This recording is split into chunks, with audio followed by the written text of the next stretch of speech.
Welcome back to the deep dive. We're doing something a little different today. Yeah, this one's a bit of a curveball. It is. Usually, we're looking at current events, history, maybe some cutting-edge science. But today, we are stepping into a very specific, and I have to say, very intense corner of the theological multiverse. It is certainly a departure from the norm, but it's a fascinating one. We're looking at a document that I think really helps us understand how a specific group of people make sense of their world, their history, and their faith when it feels like everything around them is just collapsed. Exactly. And when I say intense, I mean intense. The source material we have in front of us is an article from something called the Multiverse Journal, dated, and get this, February 16th, 2026. So yeah, a little trip to the near future for us. A little trip. The title is The Sedeprivationist Apologetic and the Legitimacy of the SSPX, and it's written by stevenwork. But the byline is the part that probably caught your eye first. Oh, it absolutely did. I had to read it twice. It says, the text is written, and I'm quoting here, under the guidance of the ghost of Pope Thomas I. Right. Now, right off the bat, that sets a tone. We aren't just dealing with a standard academic paper here, are we? We are dealing with something that claims a supernatural, almost prophetic authority. That's right. And regardless of what you make of that attribution, I mean, whether you read it as some kind of literary device, maybe a pseudonym for someone who thinks they're the Pope, or a literal claim of channeling, it tells us that the stakes here are absolute. Absolute. The author believes they're speaking with the voice of the true church, cutting through what they see as decades of deception. So before we get lost in the ghost of Pope Thomas, what is our mission here? Because this text is dense. It's got Latin terms, it's got these complex legal arguments, and some really, really heavy, fiery imagery. Our mission is to decode the logic. That's what we do. We're going to explore a theological argument called sedeprivationism. It's a mouthful. It is a mouthful, I know. But essentially, it's a theory used to explain a crisis in the Catholic Church. And this document applies that theory to the Society of Saint Pius X or the SSPX. And we really need to drop a disclaimer here for you, the listener. The language in this document is harsh. It's visceral. It is. The author uses terms like synagogue of Satan, soul-murdering spider, and demonic poison. Yeah, spider appears a lot. Like, a lot. It does. And it's crucial to understand that we are analyzing this text as an artifact. We aren't here to endorse these views or this worldview. Our goal is to unpack what these terms mean in the context of the author's argument. Right. Why do they use such extreme language? What are they trying to communicate about the state of their world? Exactly. Okay, so let's look at the stack. We've got the core document, index number 2236 from the Multiverse Journal. It references something called a dubium. We'll get to what that is in a second, and some previous articles, specifically Index 2230 and 2235, which seem to set up the historical conspiracy theory that underpins this whole thing. It's a self-contained ecosystem of logic. It really is. If you accept the first premise, everything else just flows from it. So let's start with that first premise. Segment 1, the core thesis. The text centers around a dubium. Now, I've heard that word thrown around in church news before, but what does it actually mean? A dubium is basically a formal question submitted to the church authorities, usually requiring a simple yes or no answer. It's a way of asking for clarification on doctrine. Okay. But in this text, the author isn't asking the Vatican. He's posing the question to the reader, or maybe to the cosmos, and then he's answering it himself. And the question is a heavy one. I mean, really heavy. Let me read the gist of it here. The author asks, can a Roman pontiff, a pope, be considered legitimately elected, yet at the same time be deprived of the full form and authority of the papal office? That is the million-dollar question right there. This is where we get into the definition of sedeprivationism. So break that down for us. I've heard of sedevacantism, which is the idea that the chair of Peter is empty vacant. Like there just is no pope. Correct. Sedevacantism is pretty straightforward. It argues that because of heresy, the popes since, say, 1958 weren't popes at all. The election was invalid, the man's a heretic, so the seat is empty. Simple. Okay. Sedeprivationism is more nuanced.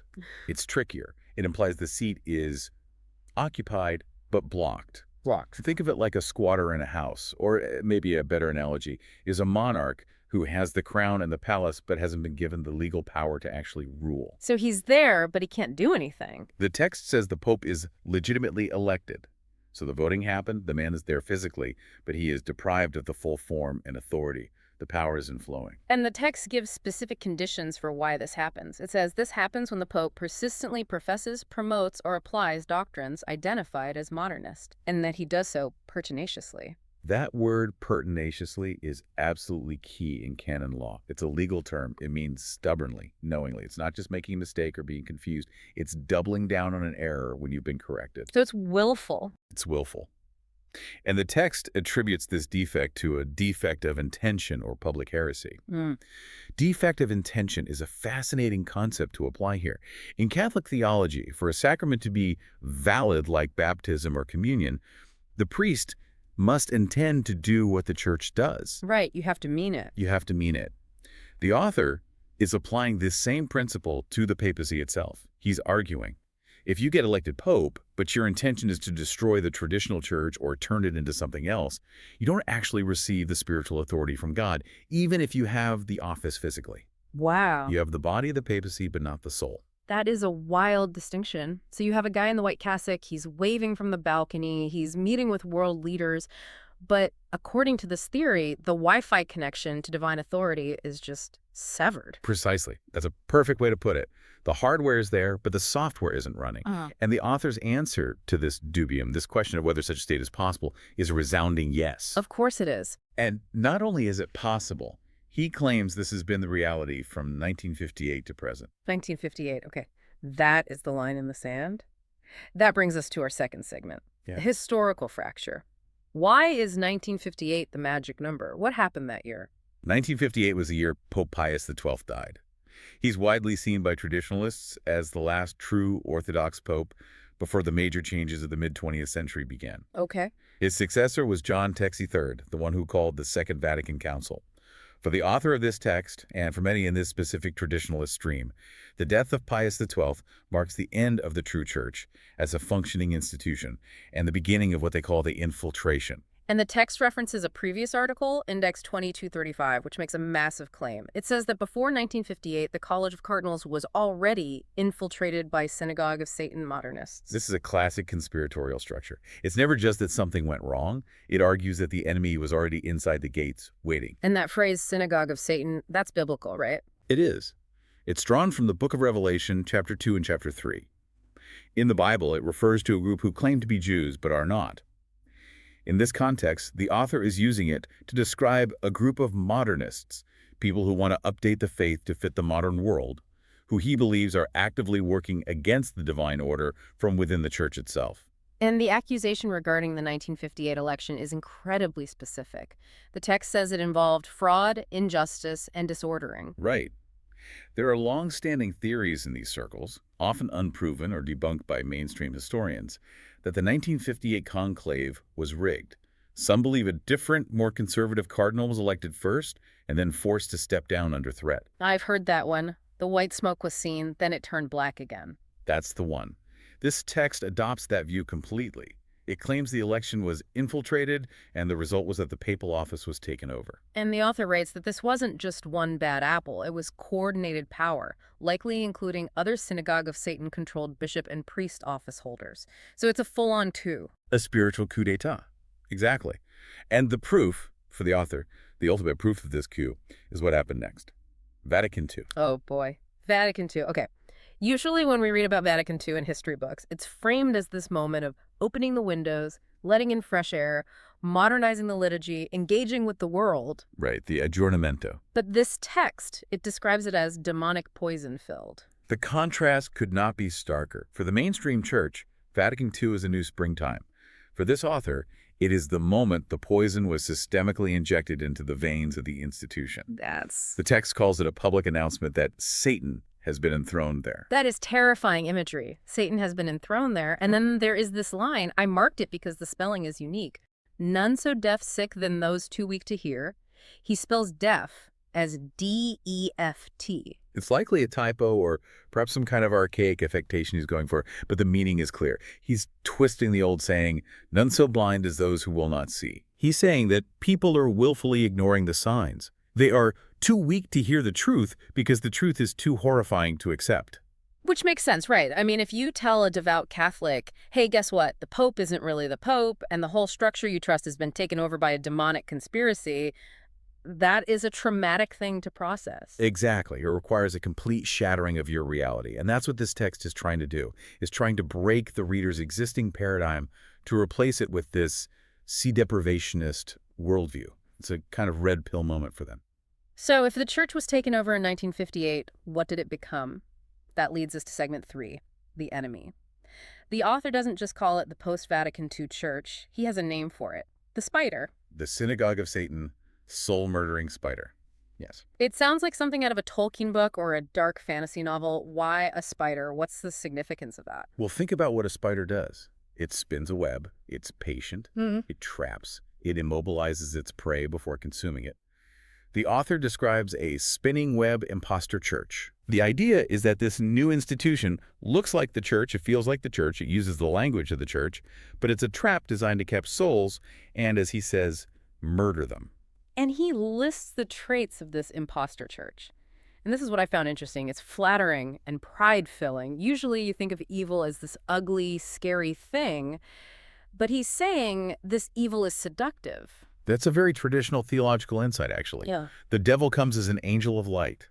If the new church came out and said, "We love evil and want to destroy you," nobody would follow it. Of course not. Instead, the author argues it uses false truths. It destroys charity and prudence, but masks it with pleasing language. One of the phrases that really stood out to me was sins conforming disguised as compassion. That is a direct attack on modern pastoral approaches. When the modern church tries to be welcoming to people in what it calls irregular situations, maybe divorced and remarried people or LGBTQ plus individuals, the author sees that not as kindness, but as sins conforming. Meaning it just accepts the sin. It accepts the sin. He argues that by not telling people they are sinning, the church is actually hating them because it's letting them walk the path to hell. So in his view, true compassion is rigid correction. Anything else is a lie. Correct. Anything else is charity destroying, because the ultimate charity is saving a soul from eternal damnation. Anything less is a betrayal. He lists specific theological charges that this spider church pushes: interreligious ecumenism, worldly inviting, and the idea that unbaptized non-Catholics have other paths to God. These are the core grievances of the traditionalist movement against Vatican II. The council taught that there are elements of truth and holiness in other religions, and that God, in his mercy, can save those outside the visible bounds of the church. Which to most people sounds pretty reasonable and, charitable. To the modern ear, yes. But for the author, this is sinful ignorance of true Catholic dogma. He sees it as a betrayal of the exclusive claim that the Catholic Church is the only path to salvation. The phrase is extra ecclesiam nulla salus. Outside the church, there is no salvation. And he takes that absolutely literally. Absolutely. So to suggest there are other paths is, for him, a demonic lie. And the stakes are as high as they get. He says this leads to blackened intellects and soul murder. Blackened intellects. What does that mean exactly? It's a phrase that comes up in Thomistic philosophy from St. Thomas Aquinas. It means the mind is so darkened by sin or by persistent error that it can no longer perceive the truth clearly. It's not just that these people are wrong, it's that their very capacity to reason about God has been intellectually damaged by the poison of the spider. Wow. It's a zombie movie. Everyone around you looks alive, they're going through the motions, but they are spiritually dead, caught in this web. That's the horror of it for the believer who accepts this premise.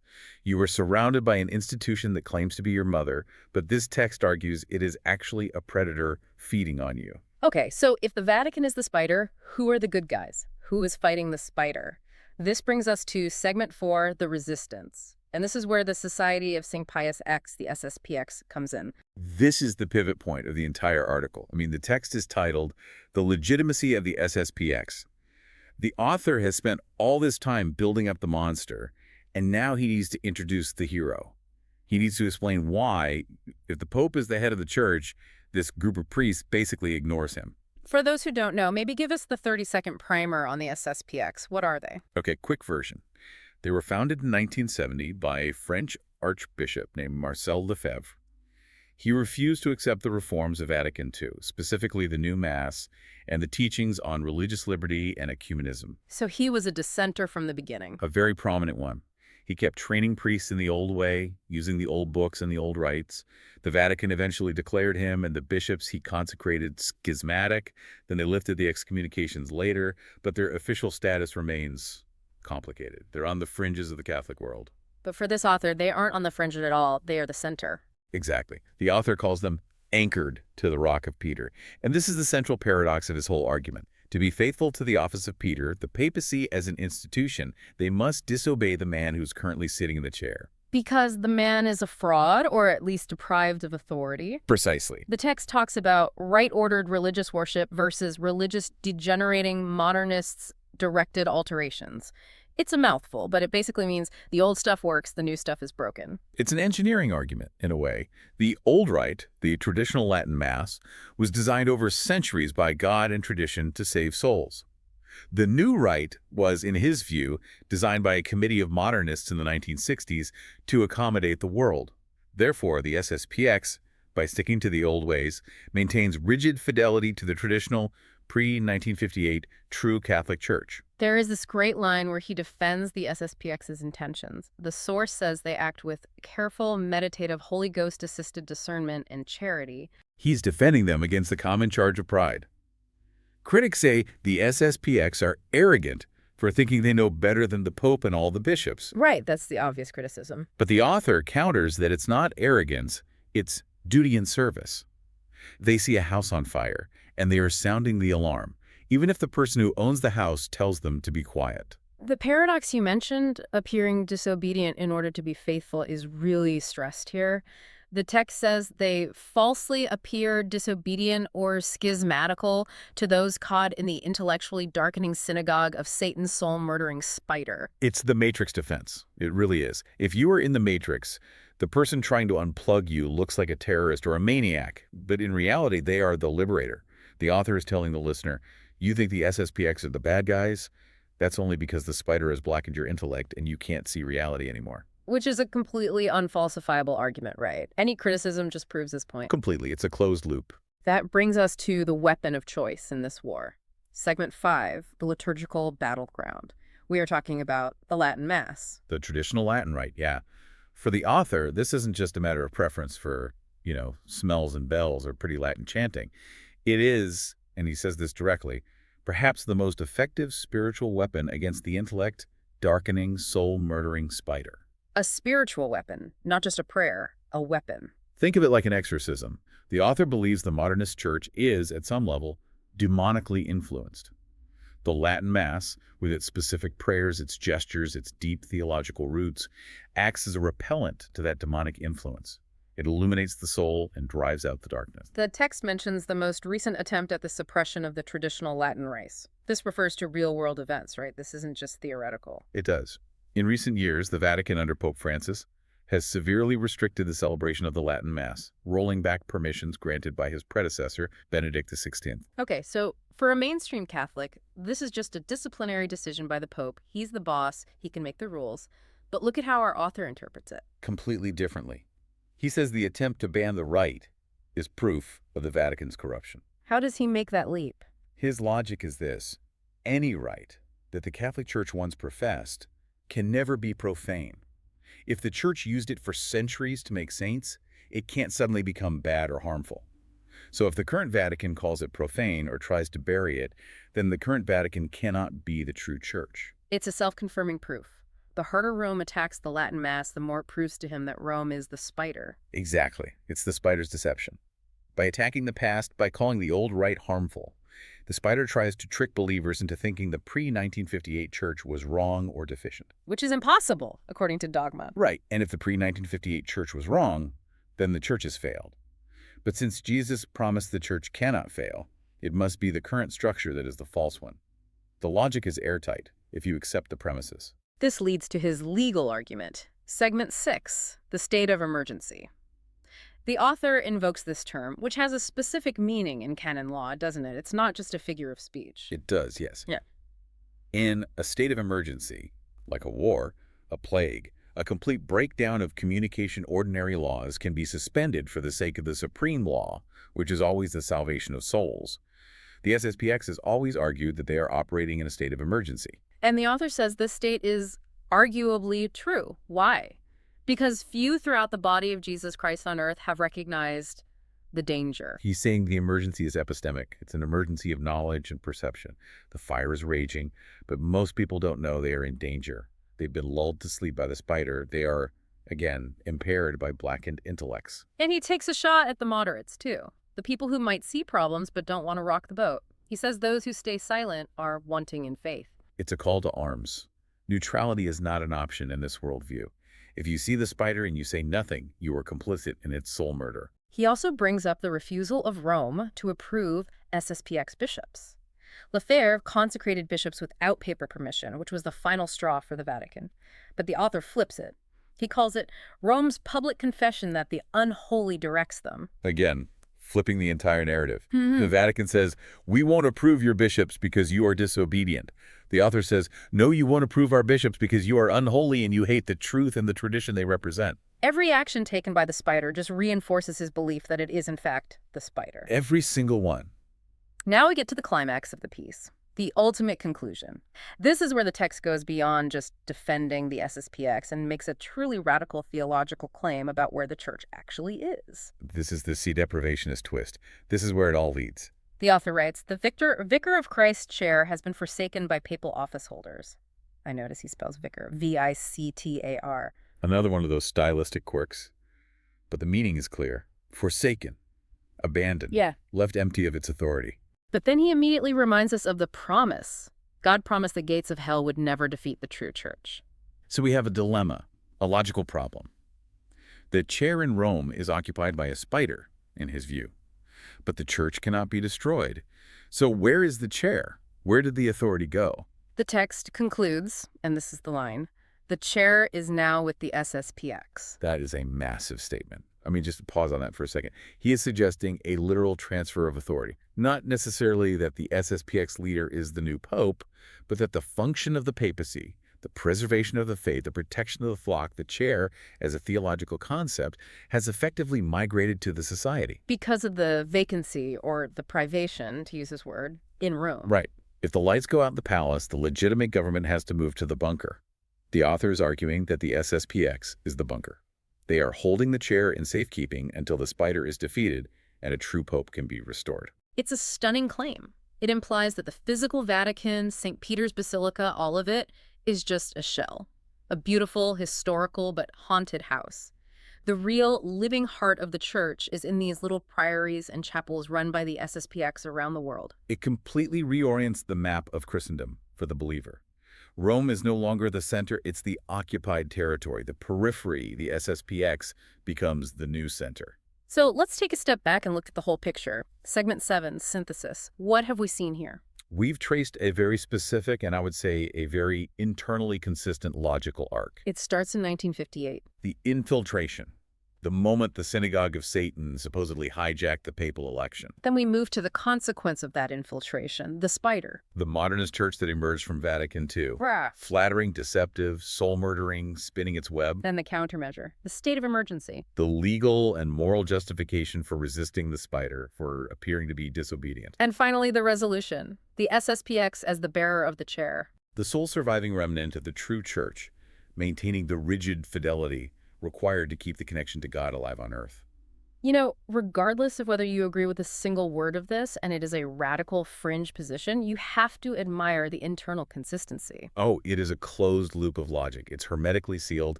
It answers every possible objection. Why does the Pope say X? Because he's not really the Pope, he's deprived of authority. Why does the church seem to be failing? Because it's an imposter church. Why are you disobedient? We aren't. We are the only obedient ones. It provides a complete explanation for the cognitive dissonance a traditionalist feels when looking at the modern world and the modern church. It effectively bulletproofs the believer against criticism. If the Pope criticizes you, well, that just proves he's the spider. Exactly. It turns persecution into validation.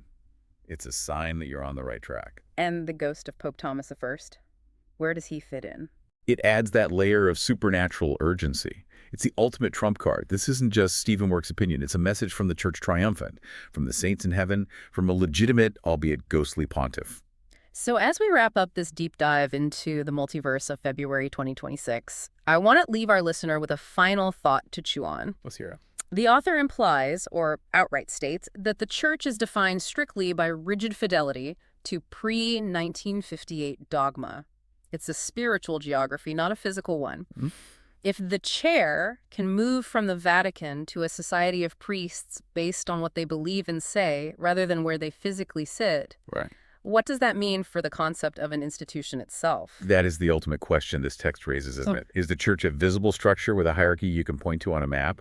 Or is it an idea, a set of truths that can migrate from vessel to vessel depending on who is most faithful? A good question. The Catholic Church has always claimed to be the former, a visible, historical, hierarchical society. This text, in its desperate attempt to save that society, almost turns it into the latter, a sort of Gnostic hidden kingdom of the true believers who have the secret knowledge. It's a heavy thought. The idea that you could wake up one day and find that the castle you've been defending your whole life is actually occupied by the enemy and the real king is living in a tent in the woods. And that you might be one of the only people who can see it.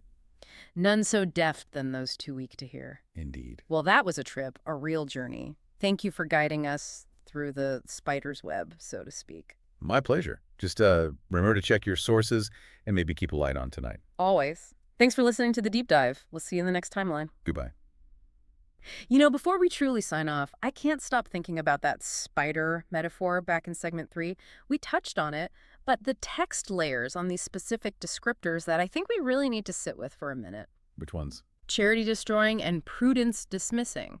It's such specific theological language, not just evil or bad. It is, and it's worth digging into that prudence dismissing part especially. In the modern world, we think of prudence as just being careful, right? Like looking both ways before you cross the street. Yeah, being cautious. But in classical theology, in the author's worldview, prudence is one of the 4 cardinal virtues. It's called the charioteer of the virtues. It's the ability to govern and discipline oneself by the use of right reason. It's practical wisdom applied to action. So why does he accuse the modern church of lacking it? I mean, it seems like the modern church is very careful about its PR, very careful about legal issues, maybe even too careful. But the author isn't talking about PR or legal liability. He's talking about the care of souls. In his view, the modern church acts on emotion or worldly sentiment rather than eternal truth. For example. For example, compassion without truth is imprudent. If you see someone gleefully walking toward the edge of a cliff, the prudent thing to do is to tackle them, to scream at them, to stop them. The imprudent thing is to say, I respect your journey because you don't want to offend them. And he sees the Vatican's engagement with modern culture, a dialogue with atheists, without the explicit goal of conversion as that kind of imprudence. As a reckless abandonment of the church's most basic safety protocols. Exactly. It's like taking the guardrails off the highway and calling it freedom. And the charity-destroying part connects directly to that. Directly. Real charity, in traditional theology, the virtue of curitas, is to will the ultimate good of the other. And what is the ultimate good for a Catholic? Heaven. Salvation. It's getting to heaven. So if you let someone believe a lie that keeps them from heaven, say that their sin isn't really a sin or that they don't need to be baptized to be saved, you aren't being charitable. You might be being nice, you might be being polite in a worldly sense, but you are actually participating in the destruction of their soul. The text mentions false truths blinding. That's just a strange phrase, an oxymoron, isn't it? A false truth. It is, but it captures a very subtle concept he's trying to get at. It suggests something that sounds true or contains a grain of truth, but functions as a lie, like a half-truth that's more dangerous than a full lie. Give me an example. Okay, take the statement, God loves everyone. That is true. It's a core Christian doctrine. But if you use that truth to imply, therefore God doesn't care if you sin, or therefore everyone goes to heaven regardless of what they do, it becomes a false truth in the author's eyes. I see. It takes a truth and uses it to blind the sinner to the reality of judgment and the need for repentance. But it's a weaponized platitude. A perfect description. It uses the language of the faith to undermine the substance of the faith. I also want to circle back to the 1958 infiltration in segment 2. The source mentions fraud, injustice, and disordering. We talked about the conspiracy theory, but let's talk about the implications. If that election was fraudulent, what does that mean for every cardinal appointed since 1958? This is the terrifying domino effect of sedevacantism and sedeprivationism. Yeah. That's why so many people are afraid to even look at this theory, because the consequences are total. They're catastrophic for the institution. Okay, lay it out. If John Niccolo III wasn't a valid pope, then he couldn't appoint valid cardinals. Because only a pope can make a cardinal. That's a papal prerogative. Correct. And if those cardinals he appointed weren't valid, then they couldn't validly elect the next pope. So Paul VI, John Paul I, John Paul II, Benedict VI, Francis. All invalidly elected, according to this logic. They are office holders, physically, slept in the apostolic palace, they wore the red shoes, but spiritually, the line of apostolic succession was severed in 1958. That means the entire hierarchy, every bishop appointed by these popes across the entire world for the last 60-plus years, is also questionable. Precisely. The entire structure becomes a house of cards, which is why the author puts so much weight on the SSPX.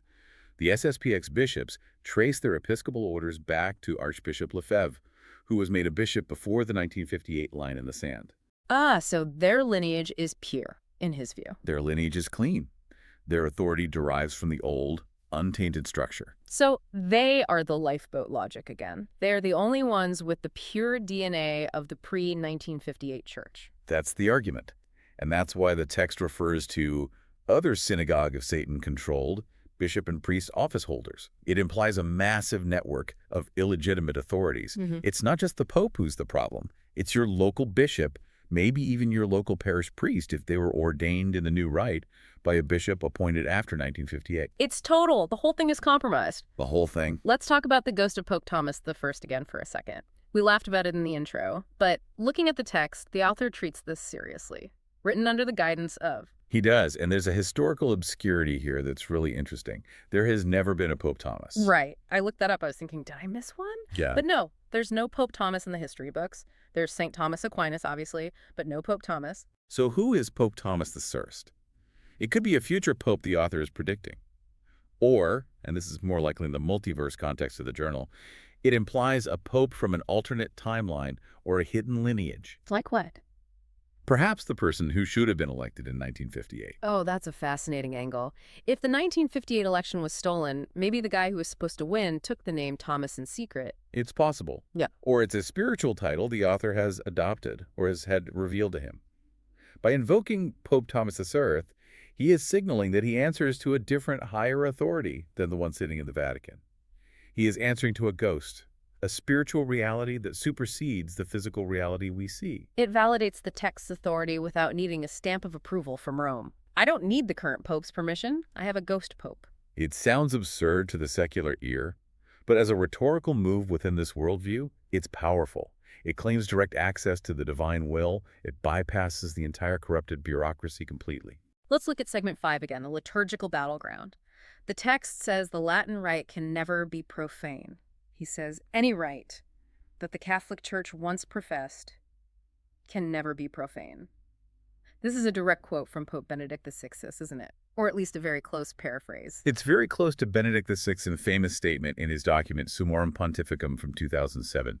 He wrote, and I think is worth quoting, "What earlier generations held as sacred remains sacred and great for us too, and it cannot be all of a sudden entirely forbidden or even considered harmful." But the author takes it so much further. Benedict was trying to make peace to build a bridge.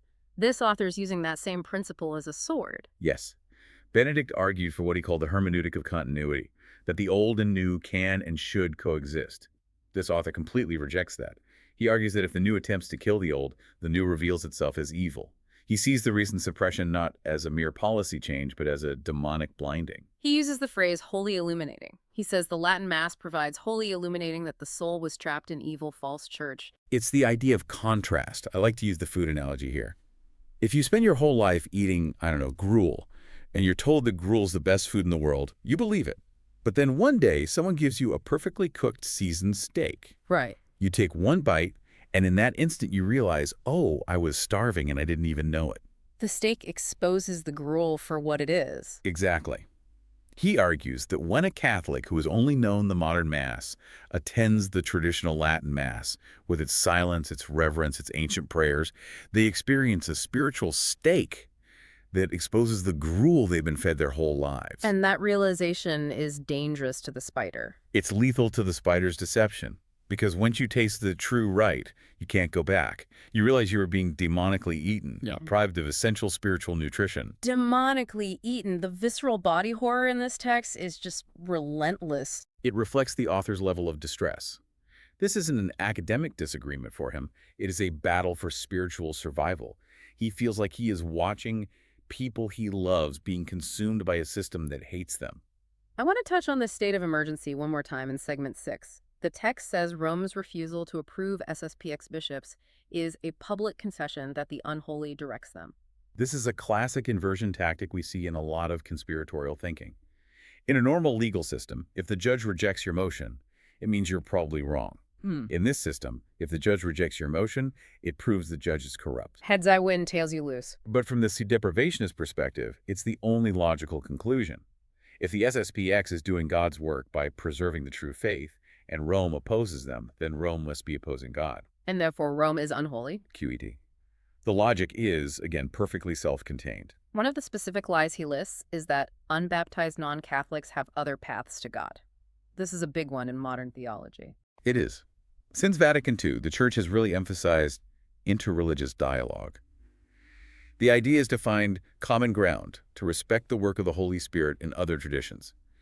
But the author sees this as worldly inviting. Worldly inviting. That sounds like he thinks they are just trying to be popular. Exactly. You're just trying to get invited to the nice cocktail parties. You want to be respected by the New York Times or the United Nations.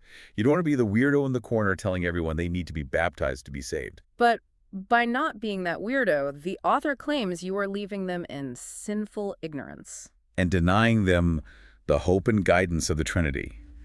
He sees it as the ultimate cruelty.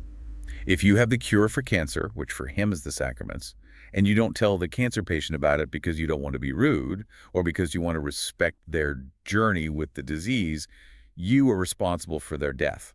That is the soul murder he keeps talking about. Yes, it's not active killing. It's negligent homicide on a spiritual scale. We have to talk about the chair conclusion again. The chair is now with the SSPX. I want to push on the implications of this. If the chair is with the SSPX, does that mean the head of the SSPX is the Pope? Does he ever say that? The author very carefully avoids saying that explicitly. He says the chair is with them, the authority, the function, the protection. It's a subtle but important distinction. See, deprivationism usually holds that the man in Rome is a material pope. He's a placeholder. He holds the office. Yeah. But because he's defective due to heresy or bad intention, the formal authority, the soul of the office, floats. It floats. Where does it float to? It's in suspension. But God promised the church would never fail. So that authority has to land somewhere to keep the promise intact. The author is arguing it has landed on the SSPX not as a new papacy, but as a custodian. A custodian. They're sitting in the chair to keep it warm, metaphorically, or to protect the true church until a valid Orthodox pope can be restored to Rome. It's a regency. It's like the stewards of Gondor in Lord of the Rings. The king is gone, so the steward rules in his name, holding the throne until the king returns. That is a perfect analogy. The SSPX are the stewards of Gondor. And the Vatican is, well, in this narrative, the Vatican has been taken over by Mordor, but is still wearing the king's clothes. The spider of Mordor. It fits the text mythology perfectly. You know, it really strikes me how much fear drives this text. Fear of hell, fear of demons, fear of being tricked, fear of spiritual death. Fear is a powerful motivator. But I think the author would reframe it. He would call it holy fear. The fear of the Lord, the Bible says, is the beginning of wisdom. He would say the modern world has lost its fear of God, and that's why we are in this mess. He mentions comfort-spreading assertions that hell and demons do not exist. He hates that comfort. Because he believes it's a deadly lie. If you are sleeping in a burning building, the person who shakes you awake and screams in your face isn't trying to scare you for fun. They are trying to save your life. He sees the modern church as singing a sweet lullaby while the house burns down around everyone. And the SSPX is the fire alarm. A very loud, very persistent fire alarm that refuses to be turned off. It's interesting that he mentions the Multiverse Journal. We are analyzing this as a singular text, but that title, that context, implies there are other realities or soul states. It frames the theological battle as cosmic. It's not just about church politics in the year 2026. The journal's full title is Journal Across Realities, Time, Space, Soul States. It elevates the conflict to a metaphysical level.